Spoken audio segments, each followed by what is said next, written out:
et super qu'il y ait ces innovations-là qui soient créées et portées à Orléans. Moi, c'est tout ce dont je rêve, quoi. C'est ici que ça se passe, c'est Orléans. On a l'initiative d'innovation comme ça, de concepts qui ne se font pas ailleurs, et on donne l'occasion en tout cas aux jeunes et à notre jeunesse de pouvoir les mettre en place avec une confiance totale. Contente de reprendre cette délégation et notamment le travail sur le festival hip-hop. Il y a beaucoup de visages que je connais pour les avoir déjà croisés parce que moi aussi j'étais actrice du milieu hip-hop pendant plusieurs années. Donc je défends particulièrement cette culture et tout ce qui s'y passe en termes de créativité. Je souhaite bien évidemment continuer le travail effectué par mon prédécesseur. Et c'est vrai qu'en 4 années, là du coup, un festival qui n'existait pas à Orléans a pu se créer, se monter et prendre pas mal d'ampleur à travers les divers événements qui ont été mis en place. Je voudrais aussi remercier bien évidemment notre député maire Serge Brouard pour le soutien qu'il apporte à cet événement depuis ces 4 années, parce que c'est vrai que le festival existe aussi grâce au soutien de la mairie d'Orléans. Cette année encore, on a des prestations qui sont de qualité et c'est vrai qu'à travers le travail des diverses associations, on a divers courants de hip-hop et ça c'est super important. On a des choses très créatives. On est mis en place à travers 2 DJ de courants différents. DJ Brasco qui est à ma droite et DJ Battle qui devrait arriver. DJ Brasco qui représente tous les courants d'Orléans, qui est quelqu'un qui est très actif sur Orléans. DJ Battle qui est aussi originaire d'Orléans et qui lui est un DJ qui s'est développé du coup au plan national. Voilà, je vais te laisser la parole, Xavier. Oui, donc la ville a fait appel à moi pour un peu faire le lien entre les associations et la ville, et puis aussi aider à l'orientation du projet artistique du festival. Alors moi j'ai un passif plutôt, pas forcément hip-hop en tant que tel, mais plutôt art numérique et mise en place de projets culturels dans différentes villes, différents espaces. Et j'ai essayé un peu d'aider les associations et la ville à, je dirais, déclencher quelques nouveautés, quelque chose un peu clé. Première peut-être nouveauté importante, il y a cette année un échange encore plus important entre associations, et le QG dans lequel vous êtes est là pour l'incarner. Ouvrir un ancien collège qui est assez peu ouvert au public pour que les associations investissent, et en particulier Centrale Ressources, la compagnie AEDE, Défi, c'est quand même une nouveauté importante.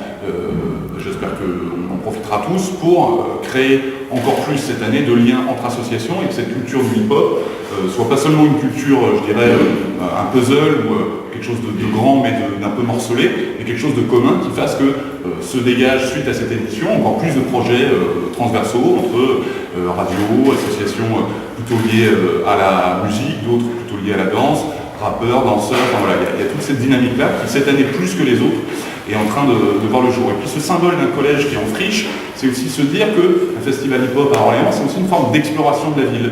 Hein, on a une ville qui est très étendue, qui a un patrimoine industriel, un patrimoine urbain fort, et ben on l'investit de manière très très large.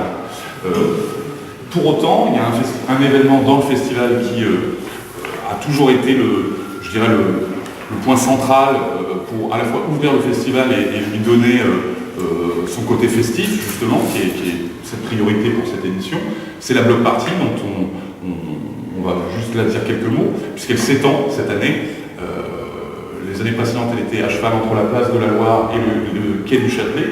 Cette année, elle va remonter jusqu'à la rue des Halles en multipliant aussi les propositions qui sont faites au public, puisqu'on aura une partie danse centrée sur la place de la Loire qui se renforce elle-même, puisque jusque-là on était sur un plateau un peu, je dirais un peu à plat, qui ne permettait pas forcément de mettre en valeur le travail des compagnies et des associations. Là on a vraiment une scène qui s'affirme sur cette place de la Loire, qui va cohabiter aussi avec le travail d'Urban Colors autour du graffiti. Le graffiti qui lui-même va être assez spectaculaire, parce que ce sont 5 ou 6 camions qui vont être graffés au cours de l'après-midi, donc avec des battles. Et puis, là on s'étire, donc je vous le disais, dans la rue des Halles, avec de nouvelles associations, de nouveaux collectifs qui nous rejoignent, le collectif 47, qui est un collectif issu de l'école d'art d'Orléans, qui fait de la sérigraphie, et qui crée une affiche off du festival et propose aux Orléanais de venir eux-mêmes mettre la main dans le cambouis ou dans la peinture, et puis de s'initier à ces techniques-là. On prolonge par ailleurs aussi avec du jeu vidéo qui va avoir lieu en plein air, autour de cette idée de ville et de jeux vidéo à jouer dans la ville. Et puis on va jusqu'à une scène et un studio de radio qui sera à la croisée de l'escalier qui est enfin fini là, vers Monsieur Bricolage et la rue des Halles, qui va nous permettre d'avoir là une vraie scène musicale, cette fois, avec des échanges, avec du live, qui va être mieux mis en valeur là, cette année encore que les années précédentes. Donc ça c'est vraiment une partie, moi la rue des Halles je les appelle les intellos du hip-hop, c'est-à-dire on va être plutôt dans quelque chose d'un peu cérébral, un peu réfléchi, pensé, quelque chose de plus corporel, plus instinctif sur la place de la Loire, et ensuite quelque chose de très physique sur le quai du Châtelet, parce qu'on aura à la fois les skateurs, rollers, du basket qui va être installé avec un panier accessible aux gens, et puis du slackline, ça y est c'est confirmé, c'était un coup de fil de tout à l'heure. Donc vous savez ce système de ruban qu'on installe entre deux arbres sur lequel on joue au funambule, qui est une pratique qui se rattache au courant aussi hip-hop. Donc tout ça pour dire qu'on a un événement qui grossit, qui garde son côté festif, qui se renforce, et puis aussi qui, pour moi, doit être encore plus participatif. C'est pas seulement que les Orléanais vont pas seulement venir voir des choses, ils vont aussi pouvoir pratiquer du basket, du jeu, de la sérigraphie, de la danse, parce que pareil, on a démultiplié les scènes de danse, il y a cette grande scène qui renforce le côté spectacle, et puis il y a deux petites scènes mobiles avec des miroirs qui vont se promener dans l'espace où n'importe qui, comme ça se pratique par exemple devant le musée des Beaux-Arts, va pouvoir rentrer. Il y a les Folies Françoises qui font ce qu'ils appellent une flash mob devant la cathédrale en extérieur. Alors je n'ai pas l'horaire en tête, mais si je prends une sèche, c'est à midi. Donc là il croise de cette tradition classique d'Orléans, entre guillemets, même si baroque et classique sont contradictoires, alors j'enlève classique, on va dire, tradition ancienne de la musique et de la danse, qui là va se croiser avec un chorégraphe plutôt contemporain et qui pareil métisse les influences, je crois, entre le hip-hop, les influences orientales, et tout ça se prolongeant l'après-midi avec quelque chose qui moi symbolise bien aussi ce festival. Le musée des Beaux-Arts, tradition d'une ville voilà, qui a des collections anciennes, et bien là on va croiser ça avec la culture du hip-hop. Le Monde de Modan, c'est un spectacle proposé par la compagnie Guillaume, le directeur est ici, et qu'est-ce qu'il propose? Il propose qu'on soit à la fois dans cet héritage, dans ces collections, et qu'on ait des vrais battles avec comment dirais-je, un vocalisateur, quelqu'un qui porte sa voix, et un danseur associé.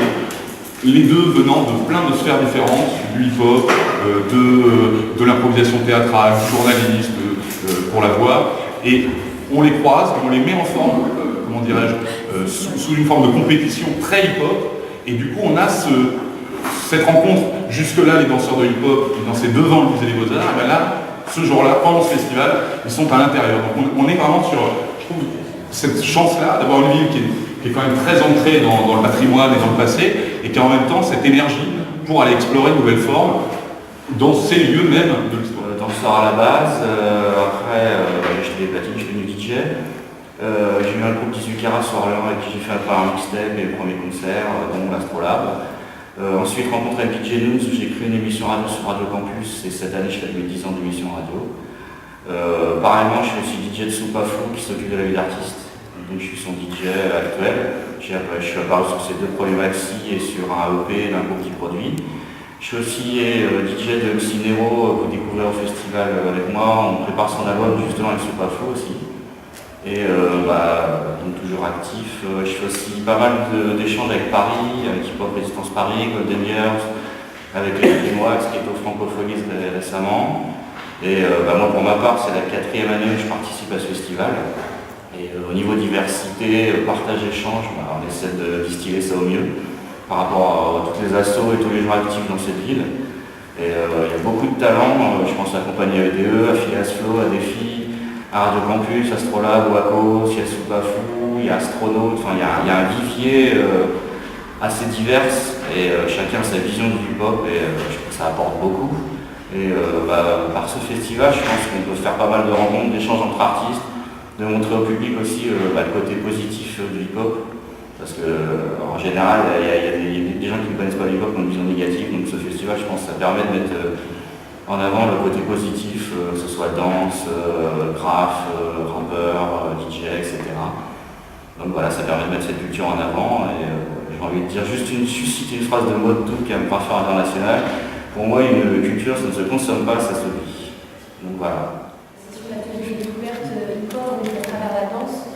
Donc Guillaume Champois du collectif AED et un beatboxer qui est Angevin, qui est vice-champion de France de beatbox, qui travaille, en fait, les deux travaillent en collaboration et en co-construction avec les détenus pour aboutir en fait sur un spectacle